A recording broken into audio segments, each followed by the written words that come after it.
What is up? Welcome to DivaDeets, the ultimate podcast for women over 40 who are ready to take control of their health, ditch the diets, and lose weight for good. I'm Danya Powers, your host and coach, here to guide you through every step of your journey. And today we're talking about a topic that so many women over 40 struggle with, but don't always feel comfortable discussing. Plus, there's a lot of naysayers out there that will come against you. So it feels kind of crazy to say, I'm struggling with menopausal weight gain. If you've ever felt like your body is changing, no matter what you do, you're not alone. And you know what? It's not your fault. I want you to know that you're not alone and it's not your fault. In this episode, I'm going to break down the science behind menopausal weight gain, the biggest misconceptions, and most importantly, what you can do to take back control of your body and feel like your best self again. So what causes menopausal weight gain? I mean, the obvious answer is hormonal changes, but there's a lot of things that have factored into this time frame as well. So as we age, there's aging that is happening with us, and there's also the hormonal changes. So we're going to dive into all of it today. During menopause, your body produces less and less estrogen. And you know what? My personal experience, just so that you have this story as well, when I hit 40, probably about 39, to be honest with you, I started gradually gaining weight, and it was about 10 pounds per year. I was a group fitness instructor, incredibly active, teaching 15 classes a week, working out 6 days a week, and I was eating 1,200 calories a day, which I had always done, and I had always been able to keep and maintain my figure at that level. When I hit 39, 40, that changed. And I think a lot of it was just my body shifting in hormones, different things. When I went and got tested after a 50-pound gain and some really terrifying health scares, this took about 5 years. I was gaining about 10 pounds per year. I was just told, hey, it's a season. We don't really know. I don't know how to help you. It was like 18 months of really scary doctor's appointments. At the end of the doctor's appointments, it was, I don't know. What's wrong with you? I'm sorry. It's just part of aging. Hey, it's menopause. Hey, welcome to menopause. Hey, this could last 10 years. Well, yay, yippee-ki-yay. So if you're producing less estrogen, though, and that was a possibility, even though it wasn't showing up for me, it could have just been incrementally dropping down. This can slow your metabolism down. It can cause you to store fat, especially around your belly. There are other factors involved with that. Now, I was working out way too much, and I didn't know that. Nobody really explained to me that if I was going to work out that much per week, I was really going to have to eat a lot more food to support that. And we're going to talk about that in just a minute. But that belly fat starts to really store because you have a lot of things happening. One of the things that happens is as we age, regardless of whether menopause has hit you, is you start to lose muscle. We naturally lose muscle mass up to 3% per year. That, if you can just imagine your muscle mass depleting on your body is also losing its metabolism with that loss. It's not good, right? So less muscle means fewer calories are getting burned at rest. Uh-oh, now we have fat storage. Uh-oh, nobody really taught me that. And you know what? To be honest with you, the personal training certifications that are out there do not teach you that part of the nutrition. The nutrition that's put out there for us to really learn for that particular industry is limited. You have to really go search for really good nutritional certifications. One of my favorite ones is a company called Clean Health. I have several through them, and I really enjoyed that particular certification, but I've learned a lot just by sitting at the feet of my coach, and we're going to talk about that. But as you age and you lose muscle mass, less muscle means fewer calories are burned, and this can make you feel like your body is really literally, quite frankly, working against you, and you feel crazy in the process. The other part of it is, as our children age, I'll be honest with you, I've stayed on blood pressure medicine, even though my blood pressure is cured. You know why? I still have a teenager at home. Having teenagers, Lord Jesus, help us. It's so hard. It's such a stressful time because it's stressful for them. They're growing and changing. Their brains are starting to change. So much is happening in their poor little bodies, and they don't really know how to handle it. And so it turns into like this aggression overload. And I raised boys, and people are like, boys are easier. Nuh-uh. My girl was way easier than all my boys. So, but every single one of us experienced stress. Sleep disruptions have happened since I've had a newborn. So I don't even know when that started affecting, when that started affecting me so negatively. But increased stress and sleep disruptions during menopause are pretty common. Hot flashes may be waking you up. For me, it was like chill flashes, waking up with teeth chattering, soaking wet, freezing to death. So my hot flash wasn't waking me up, but freezing post and having these night sweats, that was definitely starting to wake me up. So those sleep disruptions happen during menopause. That can lead to, guess what? Higher cortisol levels. That is another factor in our weight gain at this age that people don't take into account because not getting sleep is part of who we are as a mom. And that's something that's really hard mentally to overcome. Am I wrong? I mean, there's some of you totally feel me on that. There are a lot of misconceptions about menopausal weight gain. It's inevitable. Not all women go through it. And I've had women come at me. No, I didn't go through it. I don't know what you did. Everybody's different, y'all. I don't know, guys. I'm really dating myself here, but there was an episode on Oprah. Some of you are gonna be like, "Oh my god, I saw that episode!" Back when Oprah was a thing. Some of you are like, "Who's Oprah?" What? That is true. Some of my people are like, "Who's Oprah?" But she put out this huge fish tank, this huge aquarium, and she filled it with marbles.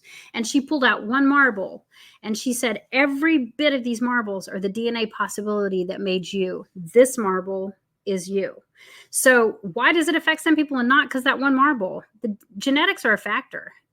While hormone changes are real, weight gain isn't unavoidable. But if you don't know what's happening to you and it's taking you off guard, which is like 90% of the women that I talk to, your body may respond differently, but we have right strategies. And so if you have gained a ton of menopausal weight, or if you really started gaining weight over 40, there is hope. I want you to understand that there is hope. This stupid mentality of I just need to eat less and exercise more is how I gained weight. So you need to take that and throw that out of your head, because cutting calories too drastically or doing hours of cardio will backfire on you and will cause you to gain weight, especially around your belly. Your body needs the right balance of nutrition and movement to support your metabolism at this age.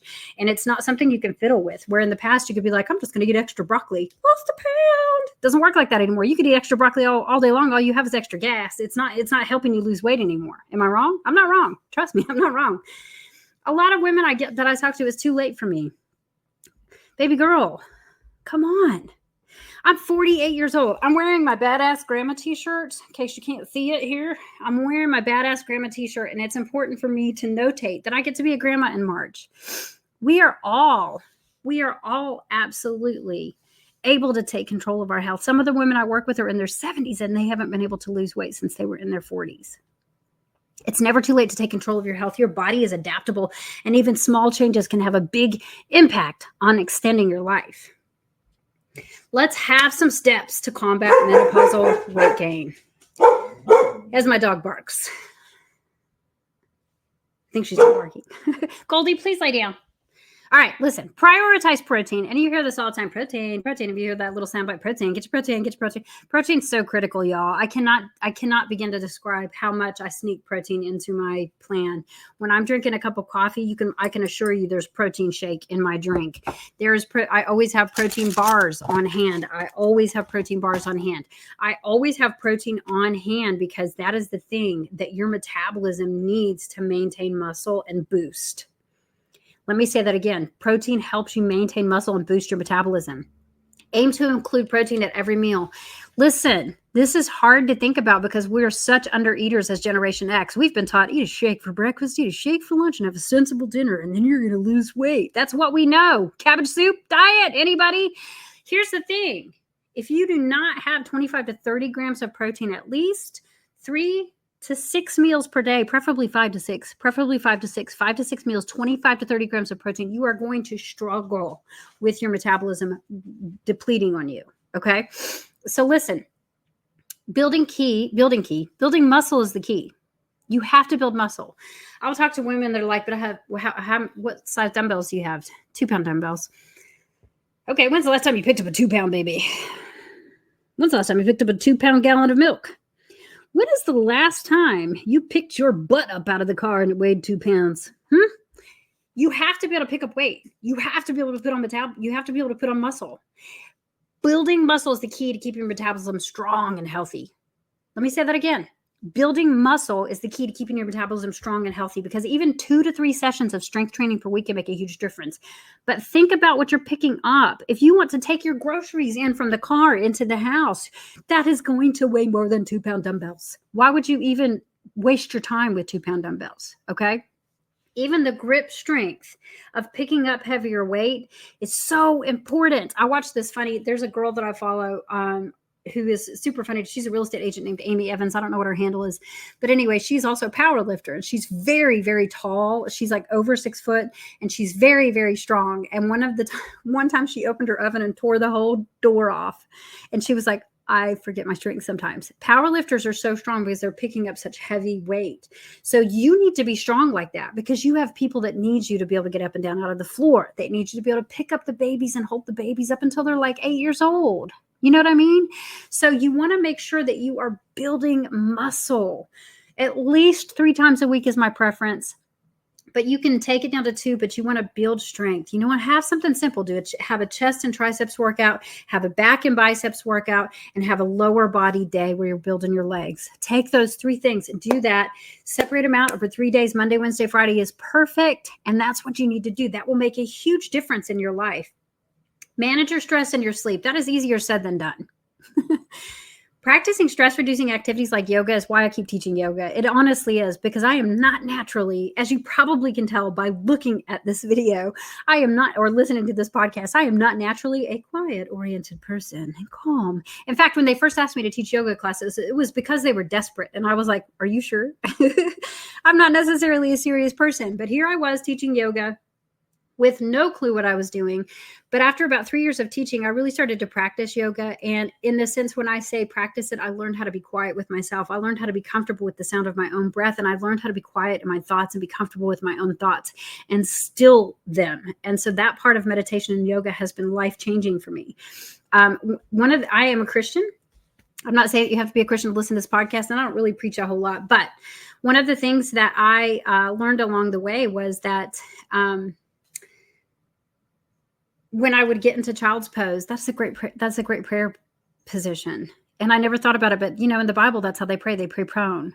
How often do we actually get into that position? Well, when I'm in yoga, that's one of the first positions that we get in. And I always bring in a lot of, God, lead me, help me get rid of any negative thoughts in my mind. Help me to be the person that you want me to become. It's a prayer position for me, but you can do yoga. Walking is a huge stress release for me. Walking is massively helpful. Not only is it helpful for your body and your mind and losing fat off of your body, but you can hit this dopamine hit with a walk that you just feel free. Like walk angry until you feel free. That's how I feel about it. Walk crying until you feel free. Some people journal. I'm not a big journaler, but I love the fact that people journal because you can go back and see who you were. If you journaled all these years, never throw them away. Never throw them away. One of the things that's really helped me is creating a bedtime routine. And that is no matter how much work I have left to do in the day, I shut things off at a certain time because that improves my sleep quality and my body has thanked me, has reduced my stress level, and it's helped me to get better sleep. And so if you are a night owl, get over that. You're going to have to suck it up and learn how to get yourself to bed, baby girl. Don't fear fat. When you are walking through menopausal weight gain, fats like avocado, nuts, olive oil, those healthy fats are crucial for hormone balance and energy. In fact, when you have something that's super low fat, you want to try to add a fat into it because that is going to balance out the blood sugar. So if you are having a shake and you haven't met your fats for the day, throw some peanut butter in it if you like peanut butter. Or like I said, avocado, any kind of nuts, cashews, olive oil, coconut oil. Those are really crucial for hormone balance and energy.